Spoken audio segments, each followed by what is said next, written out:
This is the Chiefs' third 7-0 start in franchise history, which includes 5 victories by 7 points or less. Now, Tampa Bay stands in the way of 8-0 under the prime time lights. Kansas City isn't just the soccer capital of America this week. It's the center of the soccer universe, with the NWSL title match on its way to CPKC Stadium. We asked Carson, hey, what would it mean to you to get your first start in the NFL? And he said, it's kind of like a Cinderella story. Neil, let me ask you this, though, because we've seen the Chiefs do this move before. You mentioned Juju Smith-Schuster leaving, coming back. McCole Hardman leaving, coming back. Do you see this as an option with MVS? We asked Xavier Worthy that question. He said, you can tell I'm getting old because Hershey's with almonds is my answer. Des, I got to ask you, what's your favorite Halloween candy? What do you guys give out as a Moses household?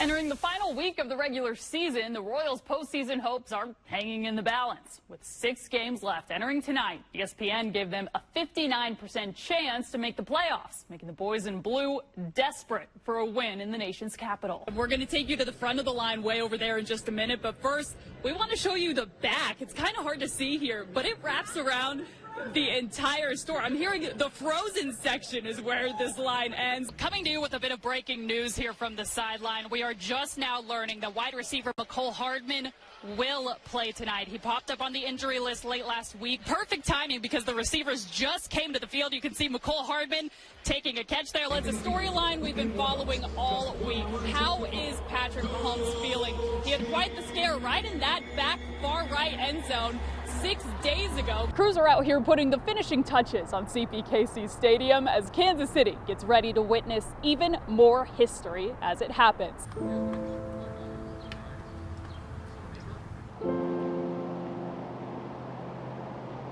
I want to say 4th grade, I started catching, and that's when I really fell in love with that one position.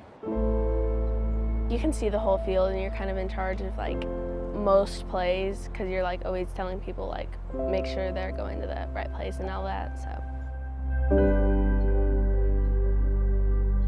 how do you tell your kid that she doesn't have a leg any longer?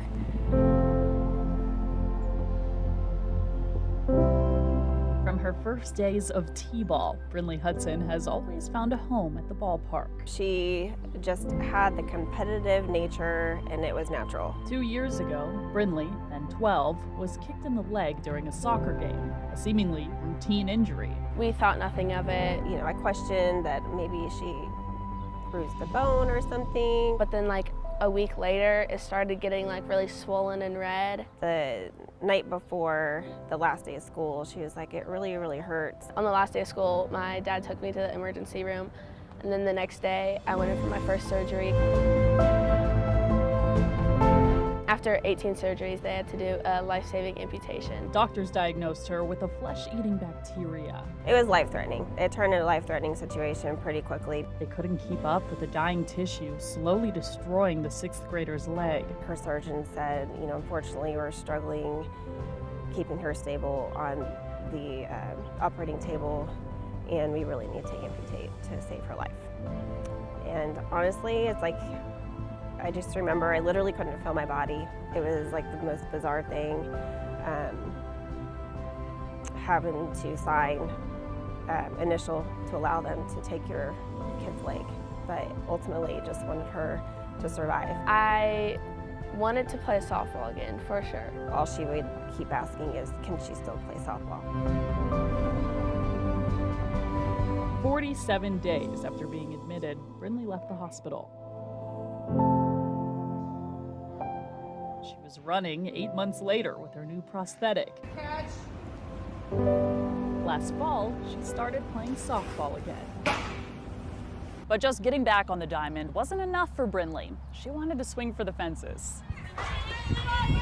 Brinley stepped up to the plate this weekend for her club team in Overland Park. Bases loaded, 2 outs. Don't overswing, keep your eye on the ball. I was thinking it was just gonna go to the fence. I mean, pretty big hit, but not a grand slam. That's exactly what it was. It's my actually first home run. It was just a big accomplishment. Just in the softball, everyone wants to hit a home run at some point. But for me to do that, I feel it just meant something different to me. Indescribable. It's just pure joy. Seeing her be able to do what she loves and killing it for sure. Everyone has like this big goal, but you have to have like these small goals to get to your big goal. That was like one of my small goals. That big goal? Play college softball. And she'll get there, one step, one base at a time, with the motto that's carried her through the unthinkable. I can't change what happened to me, so like, I just tell myself, why get mad over it when you can't change it? So turn it into a positive instead of a negative. Reporting in Overland Park, Marleah Campbell, KCTV5 Sports.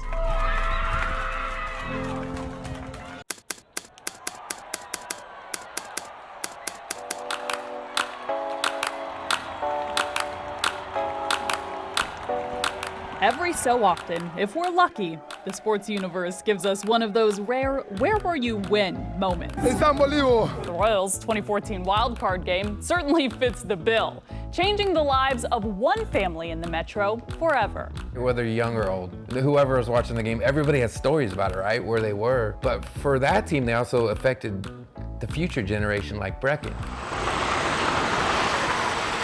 I'm excited for our game tomorrow. In practice, we try not to drop them when we play catch. Baseball runs deep in the 9-year-old's veins. Remember when we went 13-3? You might even say he was born a diehard Royals fan. I kind of knew in my mom's belly. September 30th, 2014.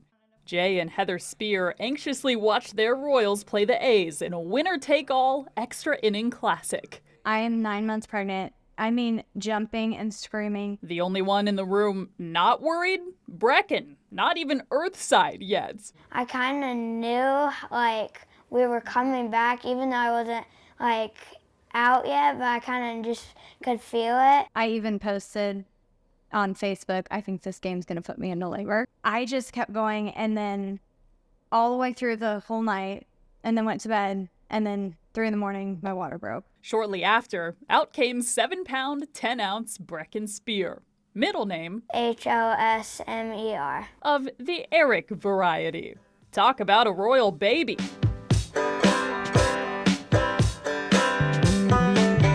At the stroke of midnight, Brecken will turn 10, and the Spear family will once again celebrate a Blue October together. He plays baseball, he plays spring and fall, he loves it. He wears number 35. 35 because I want to do it for Hosmer. He plays first base, and it's his passion, to be honest with you. Yeah, it gave him a joy for the game, you know? Yeah. Whether he plays long-term or not, he loves baseball, and it stems back to that 2014 team. The team is really good, and they inspired me to play baseball harder and harder and just relax and have fun. Reporting in Smithville, Marleah Campbell, KCTV5 Sports.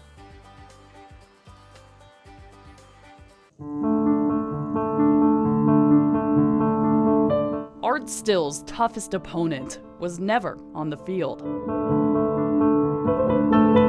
It's been silently lurking inside him all along. You get accustomed to having pain. Every game is you beating your body. That's why, for most of his life, the former Chiefs defensive end attributed his lasting joint pain and heart issues to the wear and tear of a dozen years in the NFL. But a routine check through the NFL Player Care Foundation this year revealed the true cause. When they threw the word out, it took me about a year or so to be able to pronounce amyloidosis. Art is among the 1 in 25 African Americans genetically predisposed to the disease. Abnormal proteins build up in organs, eventually causing them to fail. Every day we meet people that are dealing with issues we know nothing about.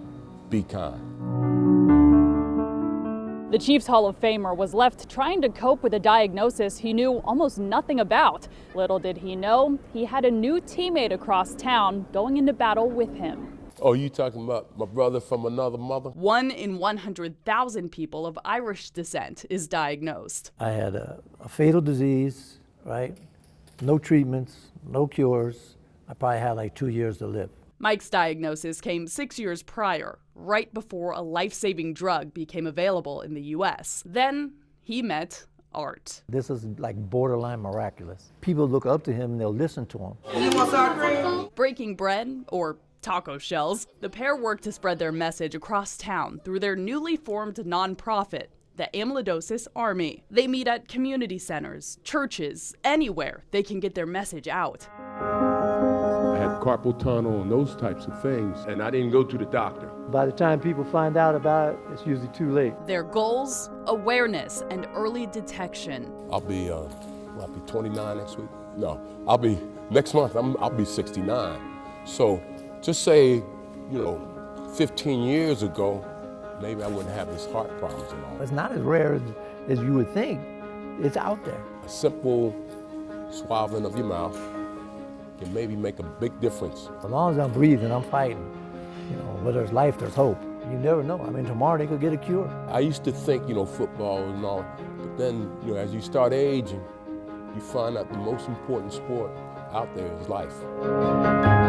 In Kansas City, Missouri, Marleah Campbell, KCTV5 Sports.